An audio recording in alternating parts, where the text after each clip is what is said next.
অখণ্ড মণ্ডলেশ্বর শ্রী শ্রী স্বামী স্বরূপানন্দ পরমহংস দেবের উপদেশবাণী অখণ্ড সংহিতা বিংশ খণ্ড। প্রচারণা, আত্মশুদ্ধি, আত্মশ্রদ্ধা। জনৈক প্রশ্নকর্তার প্রশ্নের উত্তরে শ্রী শ্রী বাবামণি বলিলেন, সমবয়স্ক বা অনুবয়স্ক ব্যক্তিদের মধ্যে সদ্ভাব প্রচার একটা মহাব্রত জানবে।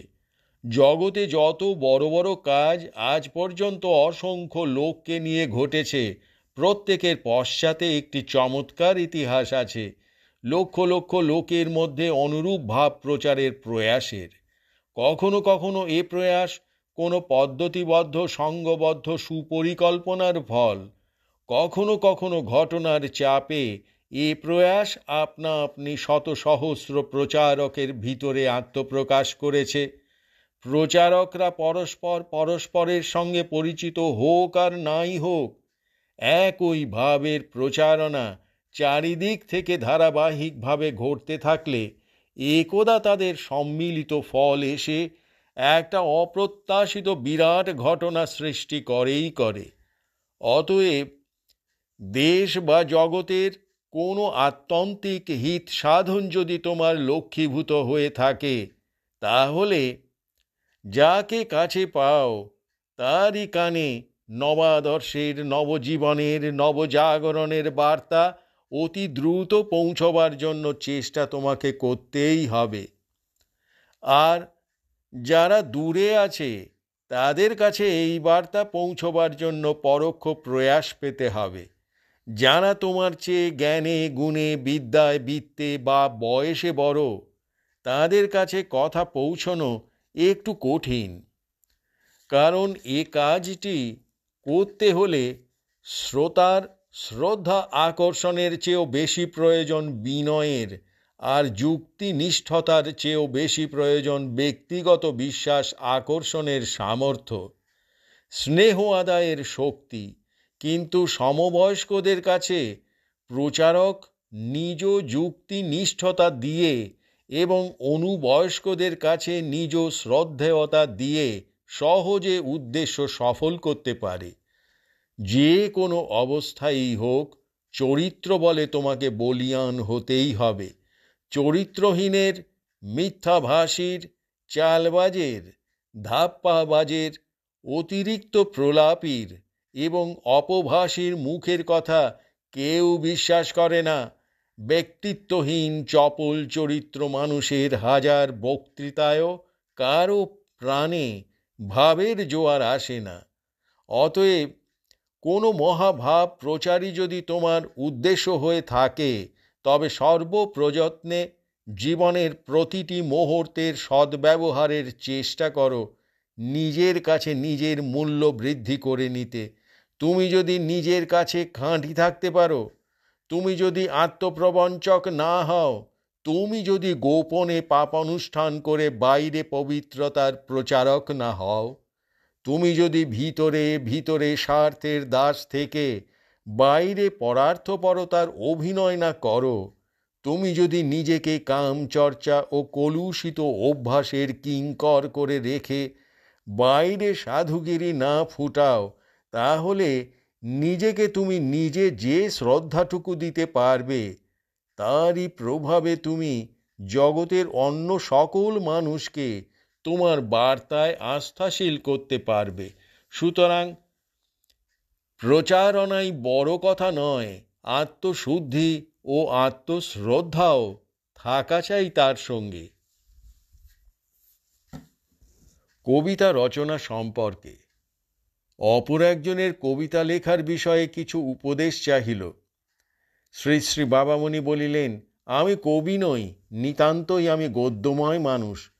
তবু বলো, পাখির গান কে না ভালোবাসে, বাঁশির রবে কে না মুগ্ধ হয়, আকাশের ইন্দ্রধনুর সপ্তবর্ণ বিরঞ্জিত সুন্দর দৃশ্যটুকু দেখে কার না মনে আনন্দ জাগে, নদীর জলে স্রোত আর তরঙ্গ দেখে কে না উল্লসিত হয়, গান কে না গায় আর কার না গাইতে ইচ্ছে করে।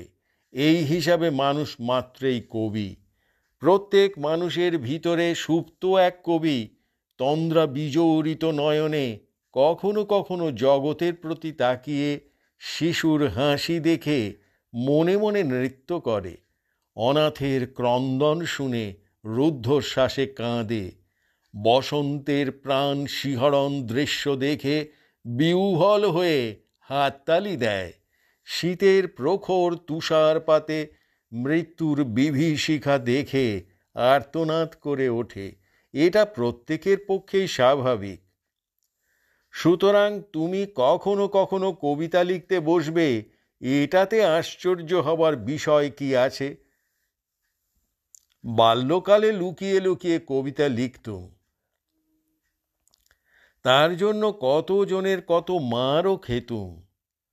শুধু একবার পিতৃদেবের কবিতার ওপরে নিজের হাত চালাতে গিয়ে মার খাবো বলে ভীত হয়েও শেষ পর্যন্ত প্রত্যাশাতীত স্নেহ ও ভালোবাসা পেলাম পুরস্কার। তোমাদেরও কবিতা লিখে পুরস্কার তিরস্কার দুই মিলতে পারে। পুরস্কার নেবার জন্য যেমন ঝোলা বাঁধবে, তিরস্কার নেবার জন্য তেমন পিঠে কুলো বাঁধতে হবে। যা কিছু একটা লিখেই কবি গর্ভে স্ফীত হয়েও না। যাতে ভালো কথাই লিখতে পারো তার জন্য যে সাধনা দরকার তাও করো। যা কিছু লিখবে ছাপাবার জন্য সঙ্গে সঙ্গে ব্যস্ত হয়েও না।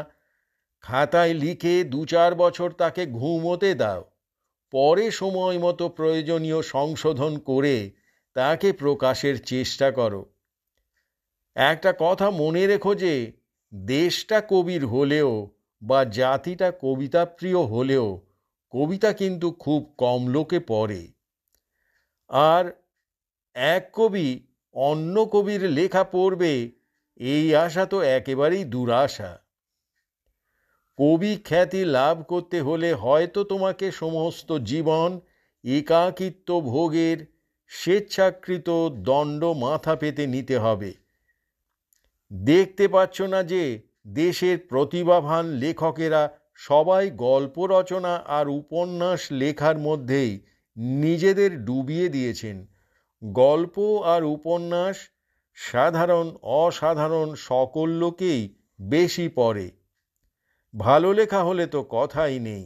মাঝারি গোছের প্রতিভা নিয়ে যারা কথা সাহিত্য রচনা করছেন, মা লক্ষ্মী তাদের ঘরে এসে বাসা বাঁধেন। সাহিত্য জগতে তাঁদেরই আদর, তাঁদেরই খ্যাতি। অথচ দেশকে সাহিত্যের অশেষ সম্পদে সমৃদ্ধ করতে হলে, ভাষা জননীর গৌরবকে স্থায়িত্ব দিতে হলে প্রবন্ধ, বৈজ্ঞানিক বিষয়ের রচনা, পৃথিবীর শ্রেষ্ঠ জ্ঞান বার্তাকে নিজের দেশের ভাষায় অনুবাদ যে প্রয়োজন, এ কথাটা মনে থাকলেও এতে কারো মনোযোগ নেই। তার প্রধান কারণ এর পাঠক নেই, এতে উপার্জনের সম্ভাবনা নেই। কবিতা লিখে পেট ভরেছে এমন দৃষ্টান্ত এদেশে খুব কম পাবে। কবি সম্রাট রবীন্দ্রনাথের গান, কবিতা ও কাব্যের কত সমাদর, কিন্তু বই বেচে তিনি অনেক পয়সা পাচ্ছেন বলে আমার মনে হয় না। অনেক পয়সা ওইভাবে পেলে তিনি শান্তিনিকেতনের জন্য অর্থ সংগ্রহে নানা বিতর্কিত উপায় অবলম্বন করতে বাধ্য হতেন না।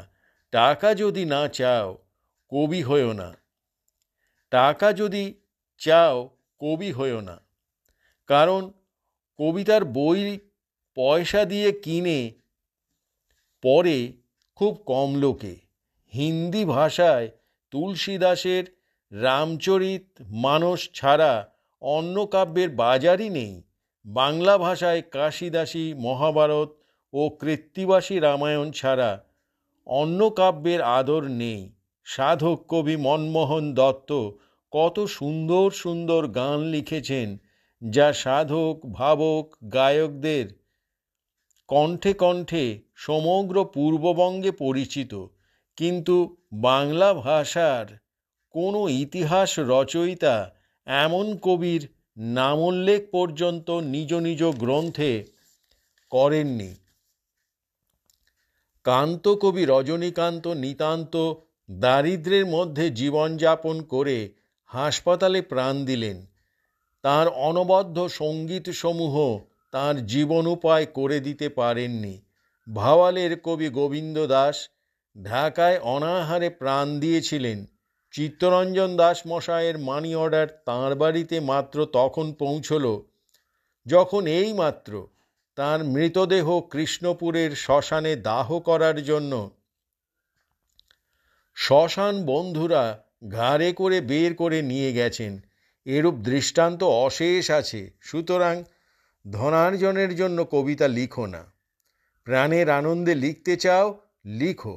কবিতা রচনার সময়ে রূঢ়চেতা লোকের মনেও একটা সরলতা আসে, যা নিশ্চয়ই চিত্তবৃত্তির উৎকর্ষ সাধনের সহায়ক।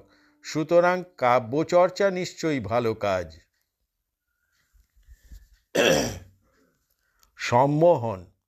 অপর একজনের প্রশ্নের উত্তরে শ্রী শ্রী বাবামণি বলিলেন, তুমি যার সঙ্গ করেছ সে যে তোমাকে মোহগ্রস্ত করে রেখেছে, এই কথাটা তুমি বুঝতে পারছ না বলেই তোমার ভিতরে দুঃসহ এই যাতনা। কিছুদিন দূরে থাকো, কিছুদিন ভিন্ন পরিবেশে গিয়ে বাস করো, কিছুদিন ভিন্নতর আলোচনা ও অনুশীলনের দ্বারা তোমার নিজের মনকে শুদ্ধতর করার চেষ্টা করো। হয়তো একমাত্র তারই ফলে সম্মোহনের ঘোর কেটে যাবে। সম্মোহন বলি তাকে যা কর্তব্য ভুলিয়ে দেয়, সম্মুখের পদচিহ্ন লুপ্ত করে দেয়, অগ্রগমন প্রতিরুদ্ধ করে এবং ভুল পথকে সৎপথ বলে বুঝিয়ে দেয়। সম্মোহন অবিশ্বাস্যকে বিশ্বাস করায়, বিশ্বাসযোগ্যকে অবিশ্বাস করায়, নির্ভরযোগ্যকে ত্যাগ করায়, অনির্ভরযোগ্যকে আশ্রয় করায়, সুখ শান্তি আনন্দ সব কিছুকে গুলিয়ে দিয়ে এক নিরবিচ্ছিন্ন বিষণ্ণতার সৃষ্টি করে। প্রত্যেকেরই জীবনে কখনো না কখনো সম্মোহন আসে। ভ্রম প্রমাদ দুর্বলতা তার মনকে আশ্রয় করে। সে তখন তা টের পায় না, কিন্তু না জেনে না বুঝে বিপজ্জনক পথে পা বাড়ায়। এই অবস্থায় পড়লে মনকে নূতন করে জিইয়ে তোলার জন্য স্থানান্তরে যেতে হয়। তীর্থ ভ্রমণের যে এত মহিমা, তার একটা মস্ত কারণ এই যে নানা দেশের নানা দৃশ্য দেখতে দেখতে, নানা ঘটনা স্রোতে পড়ে পড়ে, নানা কাহিনী ও কিংবদন্তি শুনতে শুনতে আস্তে আস্তে মোহমুক্তি ঘটে। পৃথিবীর সব মানুষেরই সমস্যা প্রায় একই ধরনের এবং তার প্রতিকারের পন্থাও প্রায় এক। এজন্যেই তীর্থাদি ভ্রমণে সমস্যার সমাধান হঠাৎ ঘটে যায়। প্রমোদ ভ্রমণে এই সমাধান নাও মিলতে পারে, কারণ তীর্থযাত্রীরা প্রায় সকলেই নিজ নিজ সংস্কার অনুযায়ী মনকে কিছুটা শুধরে নেবার জন্যই ঘর ছেড়ে তল্পিতল্পা নিয়ে বের হয়। আগ্রহে তারতম্য থাকলেও উদ্দেশ্য সব তীর্থযাত্রীরই প্রায় একই রূপ। তীর্থযাত্রী মাত্রেরই আংশিক আত্মশুদ্ধি লক্ষ্যপথে থাকে।